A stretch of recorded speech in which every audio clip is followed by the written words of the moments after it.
Elon Musk is not among the many bold-faced names in Davos this week. Why depends upon who you ask. Elon tweeting that he declined the invitation because it was, quote, sounding boring.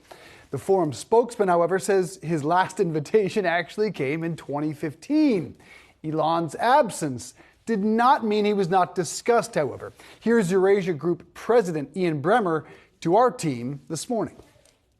The fact is that the United States has attracted the most extraordinary entrepreneurial talent in the world. And I'm very proud to live in a country where that's true. And not all of them were born in the U.S. A lot of them were born in other places. They came to the U.S. because they understood that. That's Elon Musk. That's Jeff Bezos. That's Mark Zuckerberg. It's all these people. But the fact is that those people worth hundreds of billions of dollars also, at the same time, have literally no interest or conception in their role as stewards for civil society and American democracy.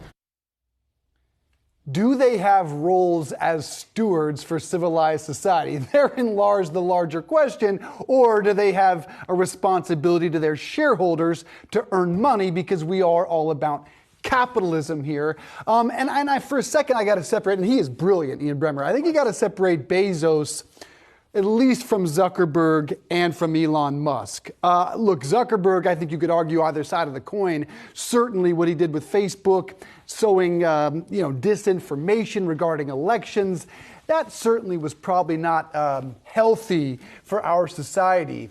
But Elon Musk as well, and now you see the rise of anti-Semitism and hate on the platform since he took over Twitter.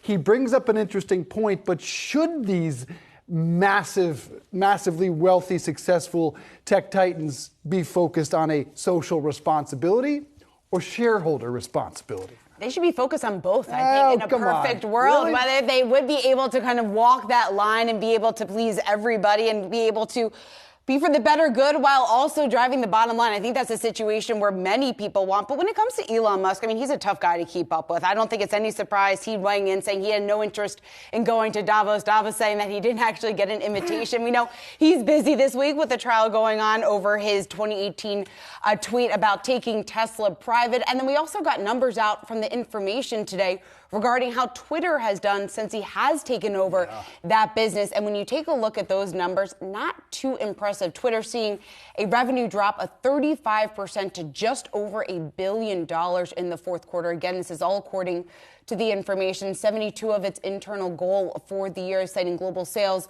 and marketing chief at a staff meeting. That's where this information came from. One of the factors, though, that hurt the business apparently over the last couple of months was the Twitter Blue subscriptions, which we have talked about so much. The fact that we had seen it fell short. They weren't able to sniff out all of the fake accounts on there. Certainly had the debacle. We talked about how senators were being impersonated, how many people were being impersonated on the site. So Elon Musk has his hands full, but I did love what Ian Bremmer had to say about all of it. A fire sale literally at Twitter HQ today in San Francisco as they auctioned off essentially everything on the walls, including kegerators and cappuccino machines. $2,000, by the way, for a kegerator. Wow. You're too late. The bidding is already closed. $2,000? I guess they're expensive, man. I mean, who has a kegerator in their office is the larger question. Quickly, I want to add a Morning Consult poll that looked at Elon Musk's favorability among U.S. adults. It's now at 13.4%. That's down a little bit from 16 last month, but down from 28% in January of 22. So in a year, it has been cut in half among U.S. adults.